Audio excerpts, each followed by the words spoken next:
It's Thursday night, and you know what that means. J-Mac, how are we doing? Fantabula Dulce. How's it going? Good, mate. My voice has got a lot better since last time we spoke, right? And a wee bit of FYI. So we were supposed to have Dustin McNeil, who created the Taking Shape Part 1 and 2 books, on last Wednesday. Well, just Wednesday there. And I couldn't actually speak that day, but I was like, I'll find a way. I'll find a way. And then he messaged me to say, mate, my voice is done. Can we reschedule? And I'm like, What's the chances of yes. that? I know, unbelievable, right? The thing is, just to give you an idea what Kevin sounded like, you might have seen my post, but if you didn't, he sounded like the teenager for The Simpsons. Hi. Worse, mate. Worse.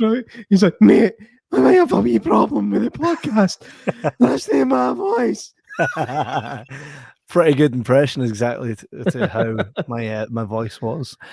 So it is Thursday, and last week we didn't do the box office banter because we were knee deep in Braveheart on the 31st of July, which was a resounding success, wasn't it, J-Mac? It certainly was. To anybody that might be watching that came along, thank you very much for coming. It was an absolute blast. I was keeking my pants on stage. At first, I think I found my groove. Let us know in the comments if you think I did or if I was crap. And someone just said, yes, definitely crap from Heather Dow. I'm kidding. That was far too quick. Far too quick. I know. No, it was great. It was great. It was nice to see you in your element. Usually, whenever we do a kind of event or even in the show, you may notice I am the kind of the play-by-play. I kind of keep things moving, and J-Mac does the color on it. But I felt like it was a night off on that night at Braveheart. I kind of sat there on the stage like I am just the token dressed up guy. Why do you think I was bricking my brakes? Now, the thing is, I had plenty of things I wanted to say and plenty of things that I would have said, but I thought, Ken, what? Do you know some? And I'm trying to think the best way. Have you ever seen, what was it called? Secret Diary of a Call Girl? Oh, that was Billy Piper, wasn't it? Yeah, well, there was a scene in that, right? And this is I've never seen it. Yeah, you did. Genuinely didn't see it. I've never seen it. You've seen some stuff, right? But let me tell you this: there was a scene that kind of comes to mind as to how that worked on the stage. So I'm there, like with a microphone in hand, and I'm watching you do your thing, and I'm like, "Oh, I'm going to say this next," and I thought, "Do you know what? I'm not. I'm just going to let this be because it's fine as it is. It doesn't need what I can give to it, right?" And then I was like, "Right, this reminds me of this scene. There's a scene where a couple hire Billy Piper and the lassie for the bill to come in and make their sex life more interesting, right?" And there's and Billy Piper and this other, it wasn't the lassie for the bill, it was her friend at the time, male friend, and he's like trying to get into it, and Billy Piper's like, wait a minute. Now the husband saw his wife kissing this guy, and it made him appreciate, like, oh wow, my wife is very attractive and very desirable. Right, let me get there. Let me get to the crescendo. You need to warn me about these things before the show, man. Let me get to the crescendo. Let me take us there. Let's get to the end, right? And so he sees his missus kissing Billy Piper's male friend, and Billy Piper's male friend's like, all right, I'm getting right into this. And then the guy starts kissing his own wife, and they start kind of getting to it. And the guy's like, right, how do I get in on this? And Billy Piper's just like, no, let them do their thing. Just they're where they need to be, and we're doing our job by not doing anything. And that's exactly how I felt on the stage. I felt by not doing anything, I was allowing something greater to happen. Do you know what? The reason that you got away with it is because you were dressed like an idiot. Like if you were just sitting there dressed like you normally do, just like because that's a dress like, style. Is that the last seat in the cinema? Is he just sitting there? But no, it was an absolute blast. The guests that we had Sandy Nelson and Jimmy Chisholm, both for Braveheart, and they were an absolute blast. So thanks to those guys again for coming along and giving us their time. It was a blast. I cannot wait for the next one, whatever that might be. Yeah, exactly. I mean, I know that we'll go through that in a second, what's coming up. The really cool thing is, Jimmy and Sandy came along, everybody enjoyed it. A lot of people didn't know that they were actually going to be there. So it was a surprise to them. And they were like, wow, just the whole night was incredible. And it was brilliant. So thanks to everybody, Ross, Sandy, Jimmy, everybody involved. It was great to see everybody there. We have a comment from Alana Franchitti, Hey. Hi, Hey. Alana. Hey. Hey. What's wrong with you? A lot. So today, obviously, we're going to get into the movie. But before we do, J-Mac, you've watched Space Jam, right? Aye, I thought it was a good idea based on the fact that we're doing a podcast about it. I thought I better watch this. Actually, I'm going to make a little confession here. And it's a confession, but not really. I didn't see this film at Bathgate Cinema.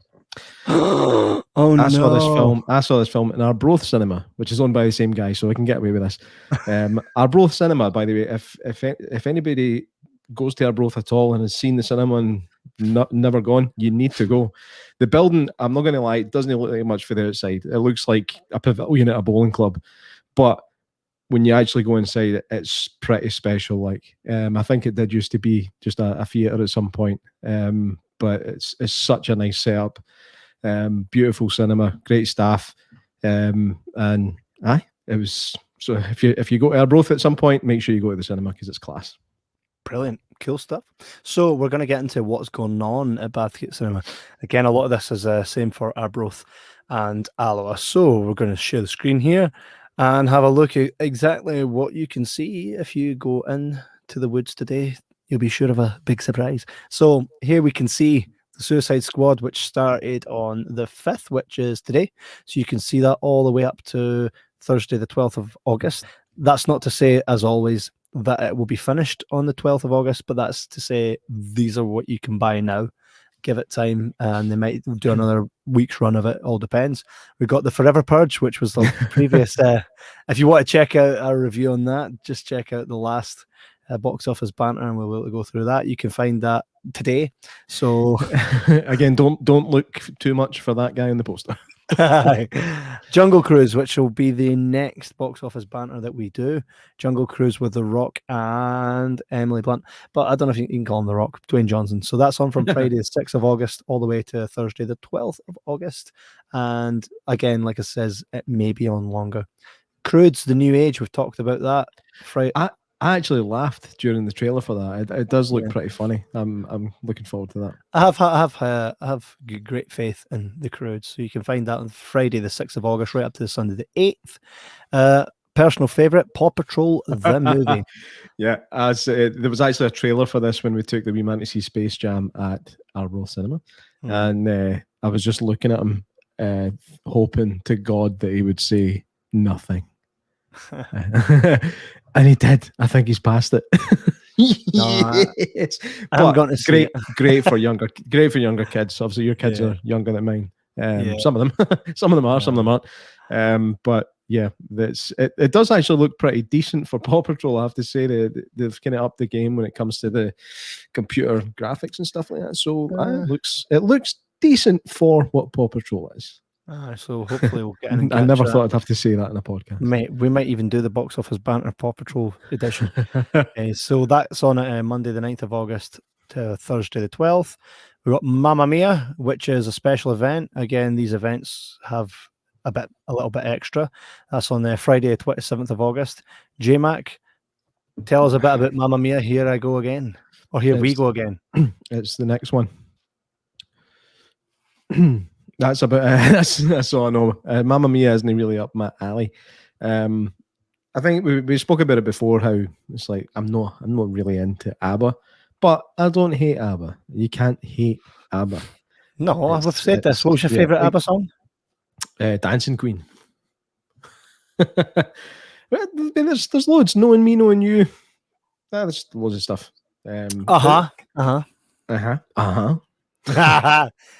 Hey. Sing Super Trooper to me. Super Trooper, take it up the pool. I don't know. Moving on. Grease 40th anniversary. Now, I do believe from my conversations with Ross, the event manager, that this will be a sing-along. This will be a dress up and get a free cocktail. I think it's a free cocktail. That was definitely a suggestion, and he definitely liked the sound of it. It's not been announced, but it's probably going to be the case. So get your 70s gear on. Get yourself down to Bathgate Cinema on Saturday, the 25th of September, and sing a song for Grease. J-Mac, sing me your favourite song from Grease. I would say I don't have a favourite song for Grease. It's got to be Grease Lightning, you know. How's that go again?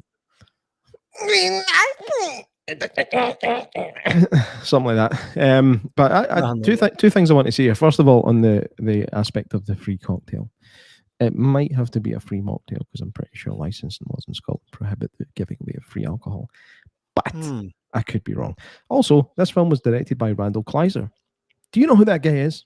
No. He directed Flight of the Navigator. Right. What a change of pace. What a change of pace. Flight of the Navigator was good. Mental. Rocky Horror Picture Show, Friday 29th, sold out. Friday the 30th, sold out. You can still get tickets on Sunday the 31st of October. Come along. So, come up to the lab and see what's on the slab. That's, come and see what's on the slab, the 4K screen. I'll tell you what's on Rocky Horror Picture Show, something you can't miss. Definitely check it out. It's something you really didn't want to miss. Rocky Horror Picture Show, as I've always said, absolutely banging. But we're not going to harp on about what's on at Bathgate Cinema because we've just told you. So it is now time for the trailer. It's just me, look. I was kind of wondering if you had to go deal with something for a second there. So, what's your opinion of the trailer, first of all? Do you mean the movie? I mean the trailer. Do you like the trailer? Do you think the trailer accurately represents what the film is? It is the film. Yeah, it really does. It absolutely just is pretty much the feel of the film. Yeah, it does. For me, like I know everybody, and you know the dynamic between you and I, a little bit different. You tend to go with the sales of the general consensus of like a bad movie. So guarantee if I read online that something's a bad movie, you share that because it probably is a bad movie, right? So you see it that 90% of the time. Right. Aye. Me, I'll stick up for anything. Right? Yeah. But if it's not a bad movie to me, I don't care. Right. So I love you Space will Jam. literally stick up for anything. I've seen me having absolute rants about things to do with the podcast or people who work with or whatever. And you're just like, it's cool, man. It's like, nah, let's just see how this goes. So yeah, it's not just in movies, it's just in life. You will actually stand up for anybody. Thanks. So the cool thing is, for me, it's Space Jam.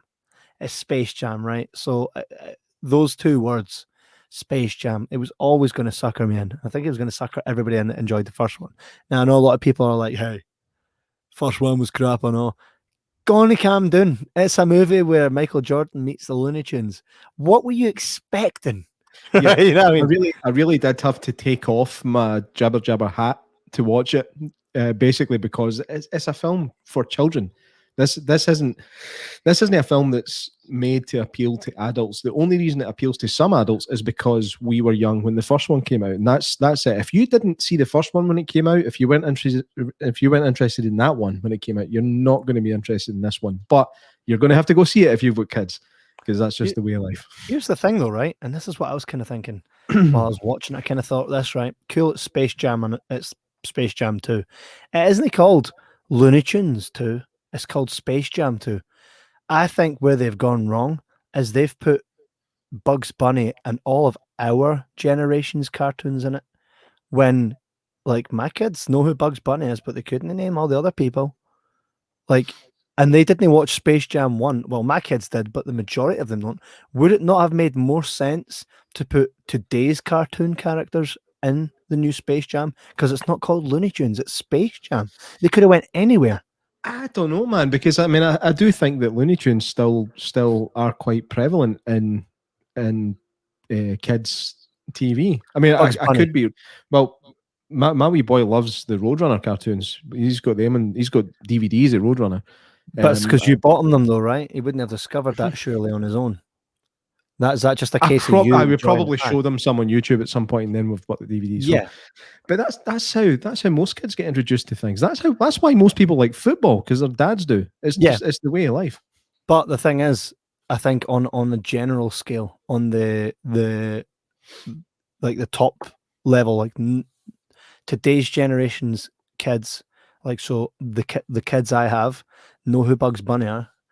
They don't know the backstory and they don't know who, like all these different Marvin Martian, they'll see that on the screen and go, oh, who's this guy?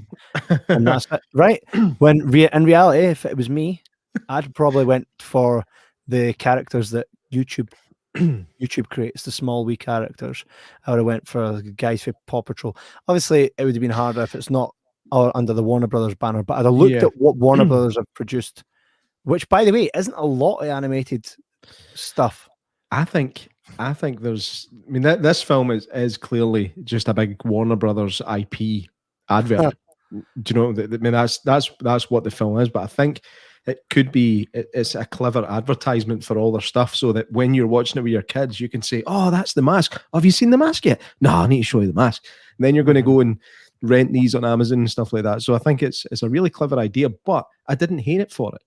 You know, even I was looking in the background, going, "Jeez, look." There's Mr. Freeze. There's Pennywise shows up. I know. I was like, what's going on here?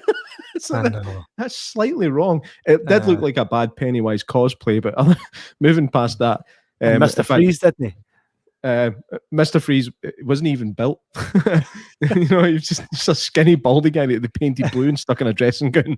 It looked quite annoyed as well. Here's the thing, though. Do you not find that you watched most of those scenes looking at the audience to see who you could spot rather than watching what was going on in the court? Yeah, because what's going on in the court is pretty generic most of the time. It's what you'd expect for Looney Tunes. It's what you'd expect from Space Jam. So having these Easter eggs in the background was actually quite interesting. I did actually quite like that aspect of the film. There's a part, by the way, that there's a character that's gold. That is Midas. That's a Fortnite character, Midas, where you become right. I did not get that, and I knew you wouldn't. I had no idea who that was. That's the only part where my kids were like that. Wow. Otherwise, right. Like I'm the one. They were just not into it. And then when Midas came on, they were like, "No way!" And he used the time clock thing and all this.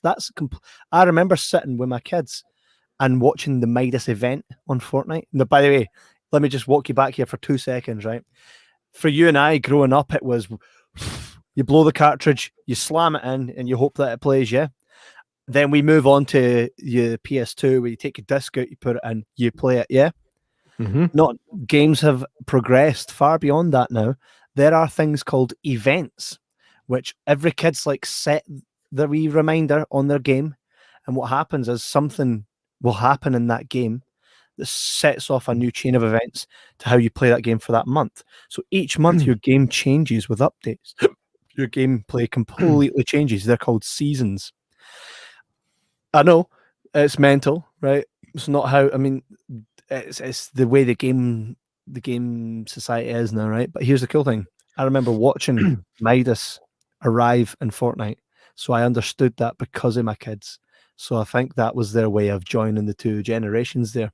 Because if your kid's not old enough to play, like obviously I don't think your son's not old enough to play Fortnite, right?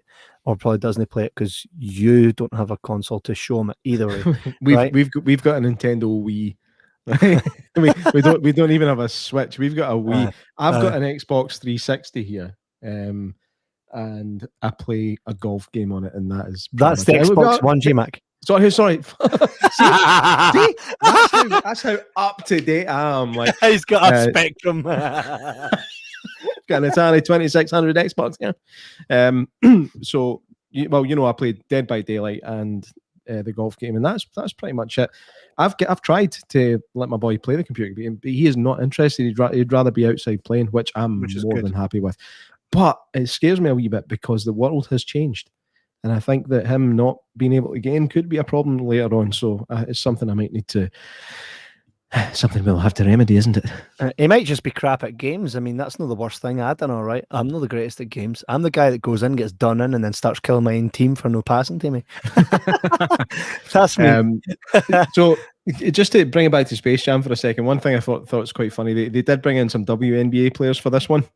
And I was like, oh, right, they're being quite progressive here. Nice. And then they made them baddies. That made me chuckle. But this film looks really good. I will say that for it. I mean, I'm not going to say it looks realistic. It's Space Jam, but it looks awesome. Especially there's a bit. It's in the trailer when you actually see all the Warner Brothers characters converging and coming along at the game. Where you see King Kong and the Iron Giant, stuff like that. The Flintstones, Yogi Bear. There's loads of characters. I mean, Game of Thrones pops up as well in a kids' film, which I can't quite fathom. But I know. What was that all about? Yeah, all these characters just kind of converge, and that scene looked amazing. It reminded me a bit of the Ready Player One sequence when you see like Freddy and stuff like that. It reminded me of that. It did look great, and I will commend the film for that. The one thing that irks me about this film, right, is the name of it. It's called Space Jam. Mm-hmm. Okay, not in space. That made sense. That made sense in the first one because it was aliens, and this one is a computer program. Why is it called Space Jam? I think, now bear with me, they should have called it Ram Jam. Ram Jam? Ram Jam. Ram Jam! Ram Jam. Ram Jam. Ram Jam. Or Space Jam. Or Algorithm. Don Cheadle, by the way, respect. He put his all into that performance. It was so over the top, and he was having an absolute blast. He was like, right, I'm doing this movie. Bugger it. I'm going to go for it. He did what John Travolta did when he did Broken Arrow. He was like, to hell. I don't care. There was a really funny part for me, and I don't mind spoiling it right now. Should we really? We're trying to sell tickets for the effing thing. I'm gonna allow this part, right? Or at least I'll say to you, the Michael Jordan part. You know, I did get a chuckle at that bit. That was pretty funny. The thing is, you knew with the setup, you knew what was going to happen. Kind of, you just didn't know exactly how it was going to play out. But no, that was cool. So, I mean, the film is LeBron James, by the way. Do not watch this film expecting to see some great acting, because you're not going to see it from LeBron. Yeah. That boy can't libract. Well, by the way, I'll stick up for him here. It wasn't terrible. It didn't make the movie. This is what you do. Here's the thing, though. I think of this, right? If you're going to hire someone who's an NBA player, right, and he gives you a movie, he gives you a performance in a movie that doesn't make you go, I just can't watch this because his acting's so terrible, then he's done his job. I think he's done his job. He done what Michael Jordan done. And I totally think that's all we need from him. If they wanted an actor, they should have hired an actor that's like a fictitious NBA player. You know, like Shooter McGavin was a golf player. No, like you get me, right? Just make someone up, right? But they didn't. They went for the real deal, and I'll stand by him. He didn't make me. At no point did I question the movie because of it. So, do you know? There's one area where I think you're wrong, and it's when he was doing the voiceover stuff for the cartoons. Yeah. So when he wasn't actually acting on screen, like see when he's screaming in fear, there's just no fear there. Just Mate, did you hear Victoria Beckham's voice on SpongeBob? No. Google it. SpongeBob. What? Why do you not watch SpongeBob? Because I'm a grown man. I'm a grown ass man, boy. This is what, mate. Watch it, right? I need you to Google Victoria Beckham's character in SpongeBob. It is the worst voice work I have ever heard. Worse than Fergie singing the national anthem. Is it worse than the voice acting in Resident Evil 1? Aye. No, it's no. It is. Right, that's getting Googled. Yeah. I would do it right now, but we've probably got enough copyright strikes as it is with a bloody trailer, man. Fair use. Why are you using that? Do you know? Right, just a wee bit. Trying to sell tickets for it, you bunch of peanut. Right. Every week, Facebook will send me a wee message and say, by the way, we're not allowing you to use these videos on Facebook because it's got copyrighted material in it. Have you got permission? I'm like, same as last week. Yes. The cinema obtain these trailers. These trailers are used to sell movies for that movie company. We work with the cinema on promoting said movies to make money for the movie companies and the cinema. Yes, we have the right to do so. So get off our back. So Space Jam, mate. But that's essentially the landscape now. It's a shame we can't show more. So I really liked it. The casting was good. The who was the voice? The voice of there was No, it wasn't. I thought there was maybe a voice actor in that we hadn't been aware. There's someone in this movie that's hidden, and we didn't know he was in it. Oh no, is that part of the trivia? I don't know. You're doing the trivia. Yeah. So I thought the casting was class. It was exactly 20 odd years after Space Jam. It's a shame that It was exactly 20 odd years. was it exactly 20? Aye. Exactly. How can something be exactly 20 odd? What? It can be exactly 20 years or exactly 25 years. You can't be exactly 20 odd years later. Well, you can. Let me explain. Wow. It's 20 odd. Exactly. Shut up. Move on. By the way, I enjoyed it. I won't say don't go see it. If you want to take your kids to see something fun, go for it. The only thing I'll say is it's not filled with the IP that your kids are all going to recognize. Not today's kids, because all kids now are watching YouTube. They're watching people opening eggs and playing with goo, right? They're not watching, mate. They are not watching. The dumbing down of society is complete. Pretty much. And when unless you've got 5-year-old kids watching people taking things out of boxes, there's a problem. Well, there's a reason my daughter likes Mr. Bean, because like yourself, I like to introduce them to stuff that I grew up on, and the beauty in that is amazing. And I think that's why you should watch the first one before you take your kids to Bathgate Cinema to see the second one. Yeah, I mean, I'm with you on this. By the way, I did enjoy it.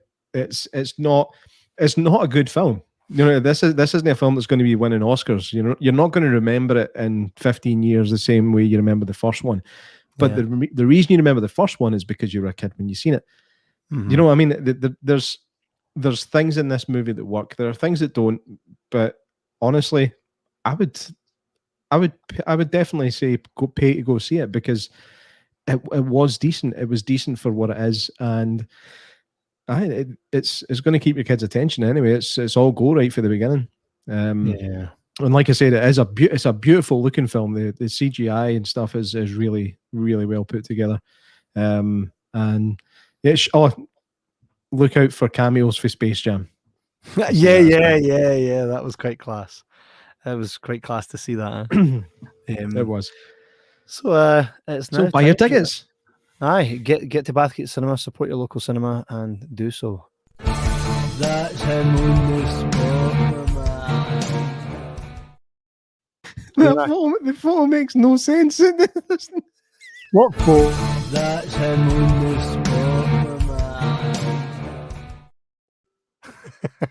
spot. That's me, by the way. I don't know if you noticed that. It's now time for you to put me on the spot, J-Mac. Go for it. Okay. Space Jam 1 and A New Legacy both center around basketball. Which other sport do you think could use the Space Jam treatment? And if you can tell me what the sport is, what should they name the movie? Class. That's a good one. You're right. It is a good one. Sport. Well, I would happily say something that isn't always seen, especially by like something you can open to a wider audience. So what about lacrosse? Because that's not something I know a lot about. I know you've got a something, and you got a net and a stick. So that lacrosse, and I think it would be called. Oh, what would you call that? So it's a lacrosse game. Well, Space Jam's not necessarily got anything about basketball in it.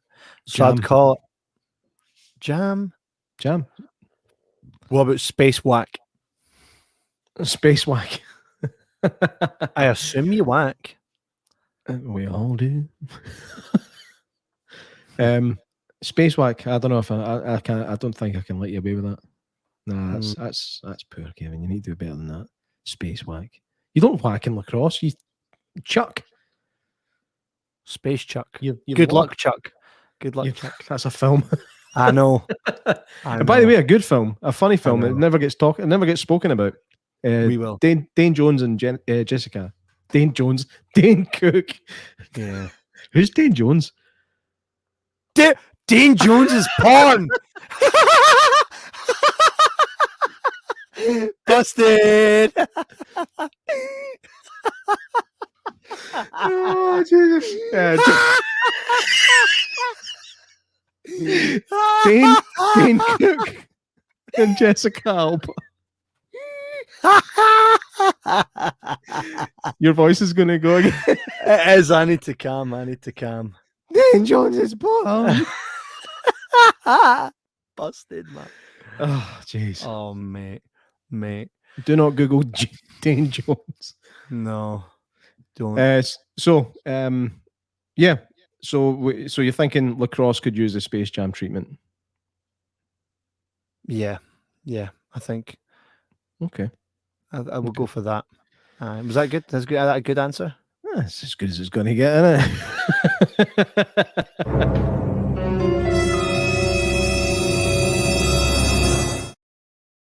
True or false trivia is the game where I tell J-Mac some trivia and he tells me whether it's true or false. And we've established I'm pretty good at this, but so is J-Mac. So let's get right into it. So the very first question I'm going to ask you, J-Mac, you can tell me if it's true or false. Justin Lin left the movie to direct both Fast and Furious 9 and Fast and Furious 10. False.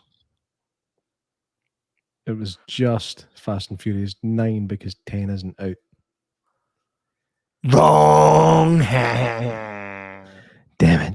South fact. Here we go. Originally, the sequel was going to have Michael Jordan and the Looney Tunes having a basketball game against a new alien villain named the Berserko. Ultimately, Michael's refusal to return resulted in the production's cancellation. I like how they say, it was going to be this, but they hadn't even asked Michael Jordan if he wants to do it.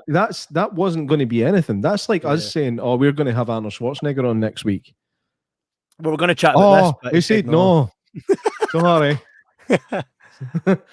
Nah. Okay. Well, there we go. I think I'm sure his name showed up in the credits somewhere, didn't it? Justin Lin. This is a different question. What? We're not talking about Justin Lin. My second one was originally the sequel was going to have Michael Jordan and the Looney Tunes having a basketball game against a new alien villain named Berserko. Mate, is that a question? Aye. I thought that was just a bit of trivia about the first question. No, true or false trivia. Right, sorry. Okay. Yeah, true. Correct. Yeah. Brendan Fraser was approached to reprise his role from Looney Tunes Back in Action as DJ Drake. 100% true. False. I'm good. I'm close. Right. Looney Tunes was originally that movie, Looney Tunes Back in Action, was originally supposed to be Space Jam 2. False.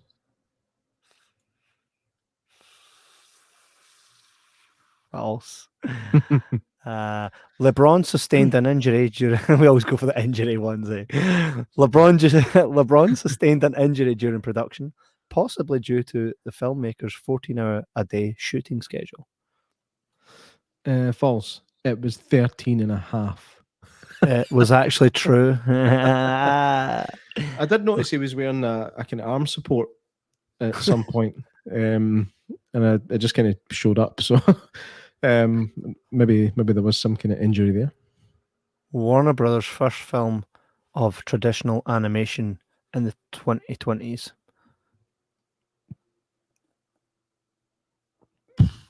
True. True. So let's see. Wrong. Right. Aye, so you lost. So the winner is once again. So just gonna check this out over here. So it's now. Hey man, did you get your tickets? It's now the gun tickets show. To the. Sorry, do it again. Nope.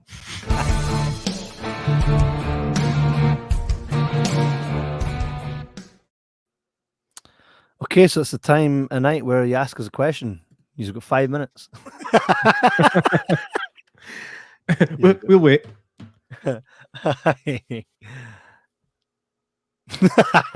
Nah. Aye, there's no questions this week. It's a very quiet night tonight. But It's been a class wee week for movies. We've got some good stuff coming out. And what are you looking forward to coming out in the cinema soon, J-Mac? I know Top the Gun. new James Bond's coming out at the end of next month. Not a huge Bond fan, but I do like the Daniel Craig ones. So looking forward to his last venture as 007. Of course, Top Gun 2 and Halloween Kills. I can't wait. I can't wait for Halloween Kills. It'll be mega. You just know Halloween Kills is going to be in Screen 2 on the 31st of October. Yeah. It's going to be Rocky Horrors are in Screen 1, get what I mean? It'll be that's just going to be one of those things, man. I can't wait to go see it and to do a box office banter on it. It'll be one of those things. I know that the movie certainly won't be this. I forgot about that guy.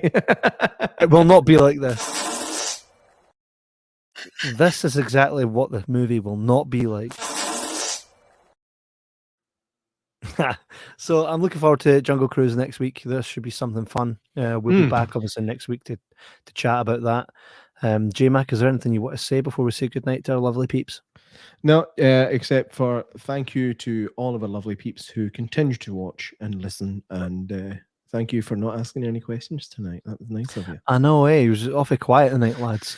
Make sure you join us on Sunday for a little sit down and a watch along. I know a few people have been asking me, when's the next one? That was quite actually fun. It is fun. That's why you need to be there. So we are watching, what's it called? Crispy's. This should be fun. When you know it's going to be a good one when the director doesn't have social media. He's like, what have I done? Delete. So join us for Crispy's Crush. And by the way, sounds like a smoothie. I know. It sounds like a breakfast cereal. Join us for join us for Crispy's Crush, and we have some cool announcements. It's curse. Join us for Crispy's Crush. Why don't you just come along for Crispy's Kisps, and then we'll watch Crispy's Curps 3 the next day. Come along and watch Crispy's Curse with us on Sunday. I've got a cool couple of few announcements as well. Some really, really awesome guests and a really funny story that J-Mac has to tell. But you'll have to come and see us on Sunday for that. So it'll be 9 o'clock, all the usual places. We'll see you there on Sunday, guys. We're really looking forward to it. Hope you are. J-Mac. Peace in the Middle East. See you later.